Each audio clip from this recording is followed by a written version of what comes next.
কিয়ামত পর্যন্ত যতদিন দুনিয়া থাকবে, মানুষ যতদিন কারুনের নাম শুনবে, কারুনের ধন ছিল ঠিকই, কিন্তু কারুনকে কেউ সম্মান দিবে না, ইজ্জত দিবে না। এমনকি কারুন নামটি পর্যন্ত যারা শুনবে তারা ওই কারুনের প্রতি তারা লানত দিবে। কথা বলেন ঠিক কিনা?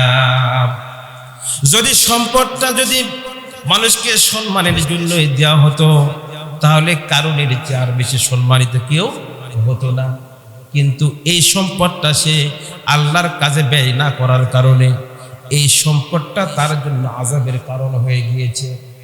এমনকি কিয়ামত পর্যন্ত তার সম্পদটা সহ সে দুনিয়ার মাটির অতল গহ্বরে সে ডাবতে থাকবে। কোরআনের প্রতিটা আয়াত আমাদের জন্য শিক্ষণীয় এবং প্রতিটি আয়াতের রন্দে রন্দে মানব জাতির জন্য কল্যাণ নিহিত রয়েছে, তাদের জন্য হিতোপদেশ রয়েছে। এই আয়াতে কারিমাগুলো আমি আপনাদের সামনে সংক্ষিপ্ত তর্জমা এবং তাফসীর করার চেষ্টা করব। আল্লাহ পাক আমাদেরকে সকলকে যেন আলোচনা বোঝার তৌফিক দান করে এবং বাস্তব জীবনে সেইগুলো মেনে চলার তৌফিক দান করে। সকলে বলি আল্লাহুম্মা আমিন।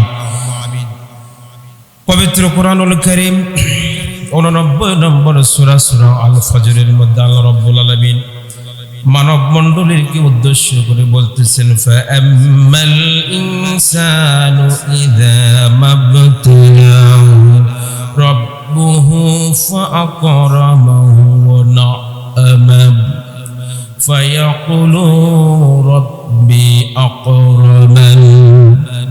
আল্লাহ রাব্বুল আলামিন মানুষদেরকে উদ্দেশ্য করে বলতেছেন, দুনিয়ার মধ্যে কিছু মানুষকে যখন আমি নিয়ামত রাজি দেই, এই মানুষগুলোর উপরে যখন আমি সম্মান দিই, সম্মান এবং নিয়ামত অর্থ আপনাকে সম্পদশালী করেন, এইগুলো মানুষকে আমি দেই পরীক্ষার জন্য। আল্লাহ রাব্বুল আলামিন মানুষকে যেরকম বিপদ আপদ বালা মুসিবত দিয়ে পরীক্ষা করেন, ঠিক অনুরূপভাবে আল্লাহ রাব্বুল আলামিন মানুষকে সম্মান, ইজ্জত এবং সম্পদ দিয়েও পরীক্ষা করেন। এই জিনিসটা আল্লাহ রাব্বুল আলামিন এখানে বর্ণনা করতেছেন। আল্লাহ রাব্বুল আলামিন বলেন, ফাআম্মাল ইনসানু ইযা মাবতালাহু রাব্বুহু ফাআকরামাহু ওয়া না'আমাহু।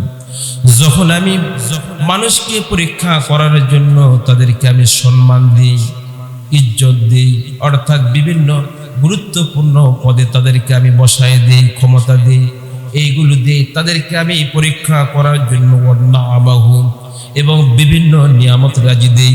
এই নিয়ামতটা বিভিন্ন রকমের হতে পারে, সেটা আপনার শারীরিক সুস্থতা হতে পারে, আপনার রিজিক হতে পারে, আপনার সন্তান সন্ততি। যদি আল্লাহ রাব্বুল আলামিন কাকে সম্মানিত করেন, তাহলে এই দুনিয়ার একজন সম্পদশালী ব্যক্তি ছিল, যার সম্পদের ধারে কাছে কোনো মানুষ যেতে পারবে না। তার নাম কি ছিল? কারুন ছিল কিনা বলেন? কিন্তু আপনারা বলেন, এই সম্পদটা তাকে আল্লাহ রাব্বুল আলামিন দিয়েছিলেন এত বেশি, কিন্তু এই সম্পদটা সে আল্লাহর রাস্তায় ব্যয় করতে পারে নাই, মানুষের কল্যাণে ব্যয় করতে পারে নাই, আল্লাহর রাস্তায় ব্যয় করতে পারে নাই। এই জন্য এই সম্পদটা থাকার পরেও সে কি সম্মানিত না? আল্লাহর কাছে লাঞ্ছিত। বলেন, লাঞ্ছিত। এমনকি কিয়ামত পর্যন্ত যতদিন দুনিয়া থাকবে, মানুষ যতদিন কারুনের নাম শুনবে, কারুনের ধন ছিল ঠিকই, কিন্তু কারুনকে কেউ সম্মান দিবে না, ইজ্জত দিবে না।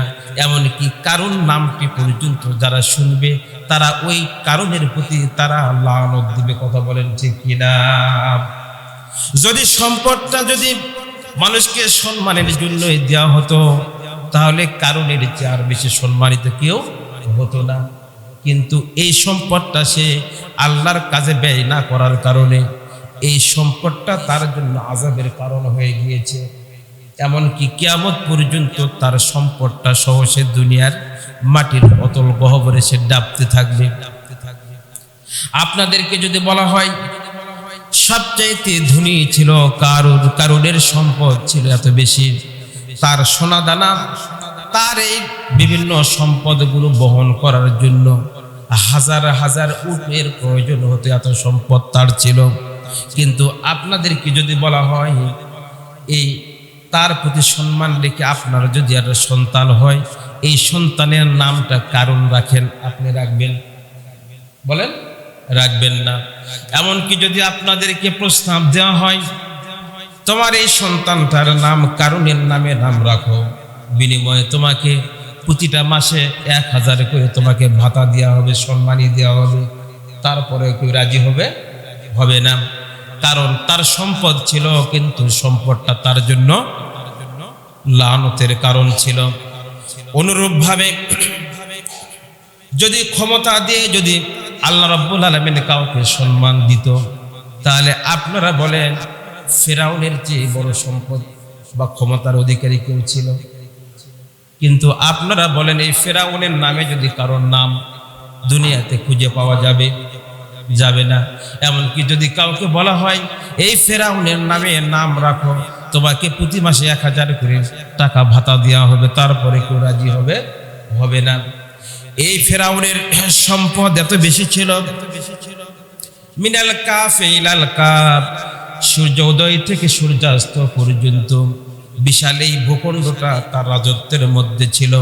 কিন্তু সে যখন আল্লাহর সাথে যখন বাড়াবাড়ি করেছে, আল্লাহর নবীদের সাথে যখন সে জুলুম করেছে, সাধারণ মানুষের সাথে যারা জুলুম করেছিল, আল্লাহ রাব্বুল আলামিন তাকে এমন শাস্তি দিয়েছেন, এমনকি তার লাশটা পর্যন্ত সমুদ্রের মধ্যে গ্রাস করা হারাম হয়ে গিয়েছিল। আল্লাহ রাব্বুল আলামিন তার এই বিশাল ক্ষমতা থাকার পরেও তাকে আল্লাহ রাব্বুল আলামিন এতটা লানত দিয়েছিল, সে 66 বছর পর্যন্ত একাধারে রাজত্ব করার সময় পেয়েছিল। আমাদের অনেকের 66 বছর বয়সী হবে না, কিন্তু সে একাধারে 66 বছর পর্যন্ত হায়াত পেয়েছিল, 66 বছর পর্যন্ত দুনিয়া শাসন করেছিল। মাত্র 24 বছর বয়সে সে ক্ষমতায় অধিষ্ঠিত হয় এবং একাধারে 66 বছর সে ক্ষমতা পরিচালনা করে। তাহলে 66 আর 24 মিলে হল 90। এই 90 বছর বয়স বেঁচে ছিল ফেরাউন। এই 66 বছর বয়সের মধ্যে একটা দিনের জন্য, একটা সময়ের জন্য, একটা মিনিটের জন্য তার কোনো শারীরিক দুর্বলতা ছিল না, কোনো অসুস্থতা ছিল না, এমনকি তার সর্দি জ্বর পর্যন্ত হয় নাই। কিন্তু এইগুলো কি তার জন্য নিয়ামতের কারণ ছিল না, তার জন্য অপদস্থের কারণ ছিল? বলেন। অপদস্থ এই জন্য ক্ষমতা এবং সম্পদ দিলে যে আল্লাহ রাব্বুল আলামিন কাউকে অনুগ্রহ করেন এমনটি নয়, বরং এইগুলো দিয়ে আল্লাহ রাব্বুল আলামিন মানুষদেরকে পরীক্ষা করেন। এবং যদি মানুষ জুলুম করে, আল্লাহ রাব্বুল আলামিন বলেন আমি মানুষকে ক্ষমতা দেইলি না যেরকম কাইফা তা'মালুন, মানুষ ক্ষমতা পেয়ে করে কি এইটা দেখার জন্য আমি ক্ষমতা দিই। এরপরে যদি তারা জুলুম করে আমি এক থাপ্পড় মেরে তাদের কাছ থেকে ক্ষমতা ছিনাই নেই। আল্লাহ রাব্বুল আলামিন পারে কি পারেন না? বলেন, পারে কি পারেন না?